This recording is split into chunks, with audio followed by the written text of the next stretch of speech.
E aí, beleza, pessoal? Sejam muito bem-vindos a essa série de vídeos que eu vou começar a produzir. Essa série de vídeos ela tem um intuito muito mais de indicar novas tecnologias, novas fontes, algumas dicas, algumas conversas, alguns questionamentos, a gente levantar algumas polêmicas e falar sobre algumas coisas que a gente pode vir a encontrar nesse mundo de back-end, front-end e aplicativo. O que acontece é que nesses últimos dias eu venho visto, e esse vai ser o tema do primeiro vídeo, eu acho que nada mais atual e mais na nossa vida de programador do que isso, se você realmente é um full stack. Eu falo isso e levanto essa bola porque o que acontece? Eu acho que desde os tempos que a gente pode se lembrar, independente da área seja focado especialmente em programação, ou seja na área de design, de web design, que era o pessoal que mais da antiga que fazia só site com HTML, CSS, JavaScript, e atualmente, com uma breve visão do meu ponto de vista assim, é que ele veio evoluindo de programador, e aí há algum tempo já a gente tinha os níveis de júnior, pleno, sênior e etc, que são utilizados até hoje, na verdade, que eles se remetem muito mais ao tempo de experiência da pessoa. E atualmente a gente vem vendo com essas stacks que vêm sendo desenvolvidas, full stacks na verdade, né? Exemplo, a OmniStack, que é a que a gente usa na agência onde eu trabalho. E a gente tem visto cada vez mais novas pessoas, novos programadores estarem acabando de se formar, começando a entrar no mercado e se divulgando como full stack. E isso é muito ruim, eu acho, para o mercado. Porque o que acontece? A gente pode ver isso como um exemplo na área de design. Um designer. Um designer antigamente era uma pessoa que requeria um conjunto de habilidades, um toolset, digamos assim, muito específico, e era uma pessoa que deveria ser muito criativa, uma pessoa que precisaria ter várias noções, etc. E se ganhava muito bem. E aí começaram a inventar diversas outras coisas e diversos outros meios, e essas pessoas que vieram vindo nas novas gerações, elas foram tornando cada vez mais baixa a faixa salarial e aceitando cada vez menos e fazendo cada vez muito menos. E então as pessoas que entravam e aceitavam qualquer coisa, elas acabavam diminuindo a faixa salarial, porque a partir do momento que uma pessoa entra e fala que é um designer e ela pede, digamos que R$ 20 ao invés de R$ 50, ela passa a mostrar para aquele empreendedor, para o dono da agência, ou para o dono da empresa, seja lá, ou para o próprio cliente, se ele for um freelancer, de que pode ser encontrado um designer por R$ 20. Então, assim, é óbvio que é um outro questionamento a gente falar sobre a pessoa que está começando e precisando montar portfólio, mas o ponto não é esse da discussão. E aí a gente tem visto cada vez mais isso em full stack. Um exemplo foi que eu acabei me deparando, eu tenho ajudado a selecionar algumas pessoas para programação, e cada vez mais eu vejo pessoas que se intitulam full stack, pedem salários na área de full stack, que são super justos para um verdadeiro full stack, e que a pessoa, por exemplo, nunca deu um deploy. A pessoa não sabe fazer deploy, a pessoa é um front-end, por exemplo, eu sou um desenvolvedor front-end. Aí tu contrata um full stack, imaginando que ele seja de fato full stack, e aí, óbvio que nada contra quem não usa, mas eu acho que, sendo totalmente sincero, não é o que se espera de uma pessoa que se intitula full stack. Que a pessoa use tabela, position absolute, etc., quando na verdade a gente já tá, com várias tecnologias usando Flexbox, usando grid e etc. E até o próprio conceito de grid em si a pessoa nunca nem viu. Então, assim, eu acho que um questionamento que todo mundo deve se fazer, e até pro meio onde a gente trabalha, até pra nossa profissão, é da gente julgar e a gente ser bem sincero com a gente mesmo em relação a se nós somos realmente full stack. Eu acho que um programador full stack ele tem que ter experiência, assim. A gente tem visto cada vez mais pessoas sem experiência e alegando que tem. E isso é muito ruim, não para você mesmo, nem para mim, nem para uma pessoa específica, mas a longo prazo isso acaba saturando o mercado. Vamos supor que um chefe qualquer de uma agência qualquer, ele acaba contratando uma pessoa que se intitula full stack, e é uma dessas pessoas. Ela nunca deu um deploy, não tem noção nenhuma de nada. Ela fez um projeto de to-do, por exemplo, que é um negócio muito comum de se ver, e fez o back-end de um to-do para ser persistence, e fez o front-end e um aplicativozinho. A pessoa bota no currículo que é full stack e sai por aí.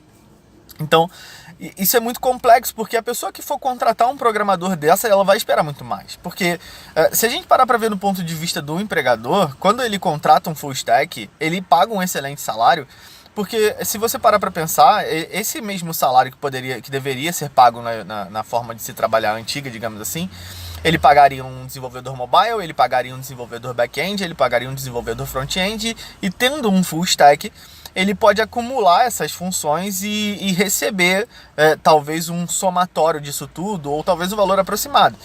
E continua sendo vantajoso para a empresa que for te contratar, e continua sendo vantajoso para a empresa que você for trabalhar. Porque você vai estar atuando em diversas áreas. A pessoa, ao invés de precisar ter 3, né, exemplo, ela vai ter uma. E a partir do momento que a pessoa te contrata com esse princípio e o full stack, entre aspas, ele não dá conta nem de uma das áreas, quem dirá das 3, passa a meio que perder toda a credibilidade de um nome full stack que quem é de verdade luta muito para conquistar. Eu tô à procura desse sonho e tô treinando na área e etc. Então eu acho assim, que o primeiro passo para você ser um programador full stack, no meu ponto de vista, e pelo que eu tenho andado lendo e pesquisando bastante, estudando bastante, porque como eu disse, é o que eu quero me tornar, é que você tem experiência.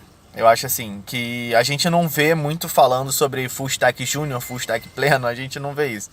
E eu acho que o principal é a pessoa ter experiência, assim. A pessoa ter pelo menos uns 3 anos de experiência em front-end, uns 3 anos de experiência em back-end e uns 3 anos de experiência em desenvolvimento mobile.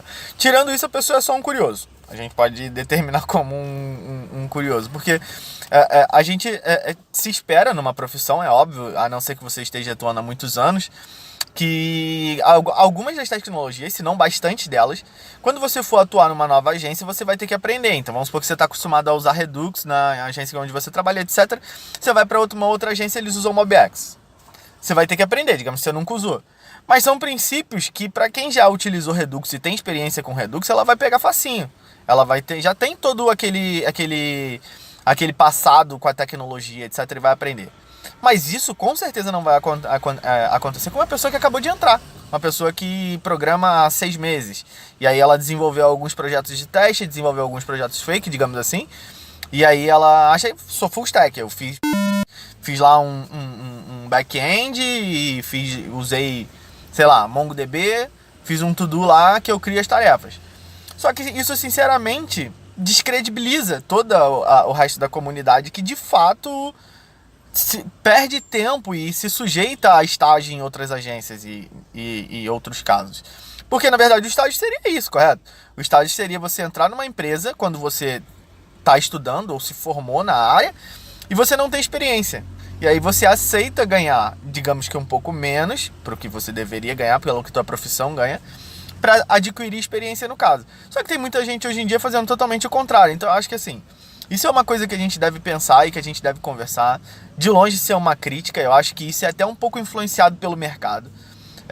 Novamente, se você é uma das pessoas que faz isso, eu acho que você deveria rever um pouco os conceitos. Eu digo não em relação a se auto-intitular full stack, porque eu acho que isso é um reflexo do que eu vou falar agora.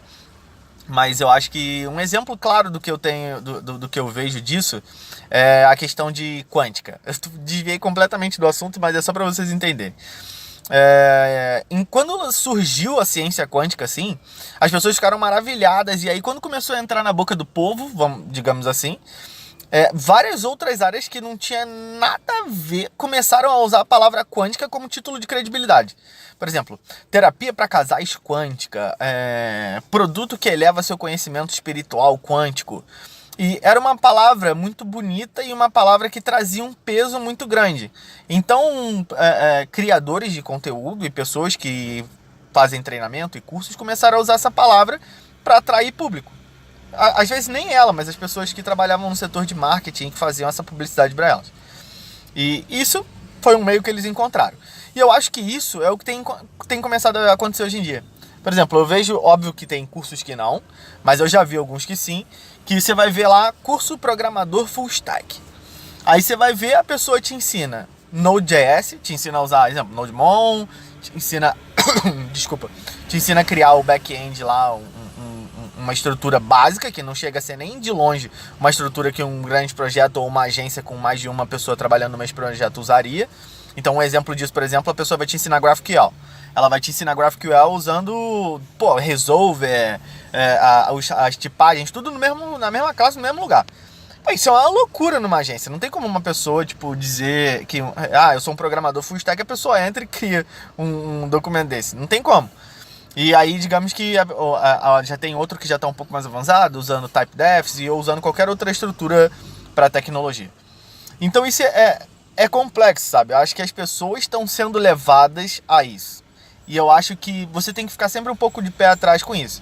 Então, mais uma comparação para entender o que eu estou dizendo mais ou menos é que, digamos que, para ser um pedreiro. Alguém vendo um curso de pedreiro completo. E aí, o projeto final do curso é você construir uma casinha de cachorro. Pô, tu construiu uma casinha de cachorro. Você é realmente um pedreiro? Porque você construiu uma casinha de cachorro? Pô, não. Existem várias outras coisas que se envolvem quando você vai escalonar essa casinha de cachorro que você não vai ver se você tiver num curso, se você tiver num treinamento. Até porque o tempo do treinamento é muito limitado. Não tem como o cara fazer 2 anos de curso online, sabe? Pra você aprender tudo que tem ali no meio e você viver isso. E até porque a nossa área ela evolui muito rápido, tem sempre saindo coisa nova.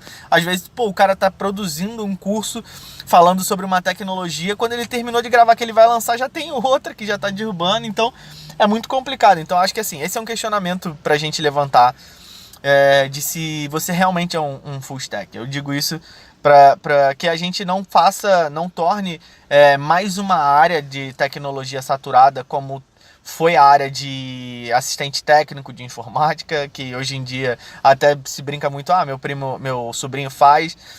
A mesma coisa acontece do meu sobrinho faz hoje em dia com criar site. A pessoa vai lá e baixa um tema da Envato, do ThemeForest, ou até copia o código de outro site mesmo, e vende, fala que foi que fez, e aí um cara que realmente produziu vai cobrar lá, exemplo, óbvio com valor fictício, seus R$50, vem um cara cobre 5. Só que, cara, e aí isso prostituiu o mercado de uma forma que passou a obrigar as agências e as empresas a fazerem da mesma forma para elas não saírem ganhando, porque senão como que seria um preço competitivo? Isso acabou com o mercado, com todo o desenvolvimento. Você pode ver, exemplo, se você entrar hoje no Awards, que é um site de premiação, de sites de inovação tecnológica, etc. Pô, 2 agências brasileiras representam a gente ali. E são agências que trabalham só para as maiores empresas do mercado, Coca-Cola, Brahma, etc. Porque eles sim vão procurar, não por preço, mas por qualidade de fato, pelo que a agência faz. Então vamos parar com um pouco disso de que eu sou full stack e tal e não tenho experiência na área. Eu não sou full stack, não tô falando isso por me ofender. Eu quero ser, mas não sou. Eu só tô falando isso como um dos primeiros questionamentos desse canal. Coisas a se pensar e coisas a gente parar para refletir na nossa área. Porque é uma coisa que tá vindo muito recente, muito nova, já tá há alguns anos, mas continua sendo recente comparado a outras tecnologias. E a gente poder refletir sobre isso tudo e começar a tomar atitudes melhores pra gente já não começar digamos, a dar o jeitinho brasileiro de afundar as coisas antes mesmo dela se consolidar. Então acho que é basicamente isso. Eu espero que ninguém tenha se ofendido com o que eu tenho falando, com o que eu tô falando. São questionamentos genéricos e, novamente repetindo, eu acho que o fato de você fazer uma dessas coisas, se auto-intitular full stack sem ser, ou de você ter um curso que você fala que é um curso para full stacks e talvez não é tanto um full stack assim. Se você faz qualquer uma dessas coisas, é óbvio que é muito normal. Você tá atuando no mercado, cara. O mercado é uma selva, digamos assim, e tu tá fazendo o que você precisa para o teu trabalho ir pra frente. Isso é muito comum, de longe de ser uma crítica.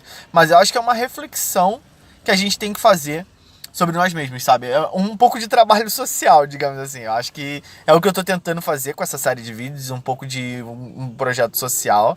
E eu acho que é o que os produtores de conteúdo e as pessoas que criam novos programadores, que inserem esses novos programadores no mercado, deveriam fazer também. Então, vamos trabalhar nisso, vamos começar a pensar nisso, discutir isso. E eu acho que amigavelmente discutir isso com amigos. Vamos supor, você tem um amigo que se auto-intitula full stack, você sabe que não é. Então, óbvio que sem ofender o cara, sem desmerecer o cara nem nada do gênero, a gente tentar mostrar que a vida não é assim, sabe? Eu acho que tem vários outros questionamentos que podem se levantar no meio dessa conversa, então para ela não ficar muito longa, mais do que já tá, a gente já tá em quase 15 minutos de vídeo. Eu acho que por enquanto é isso. Deem seus comentários, me dá o seu feedback. Às vezes eu tô tendo um ponto de vista muito errado, isso pode acontecer. Eu sou uma pessoa normal que decidiu expor a opinião para vários outros programadores com várias outras experiências de várias outras regiões do mundo. Então, dá aqui o teu ponto de vista, vamos debater, vamos discutir, vamos crescer enquanto profissional e enquanto programador junto, beleza? Eu acho que é isso. Meu nome é Marcos, eu esqueci de me apresentar no início do vídeo e vamos lá, pessoal. Eu espero que todos nós consigamos alcançar o nosso objetivo na vida, assim como o meu, que é de se tornar um full stack.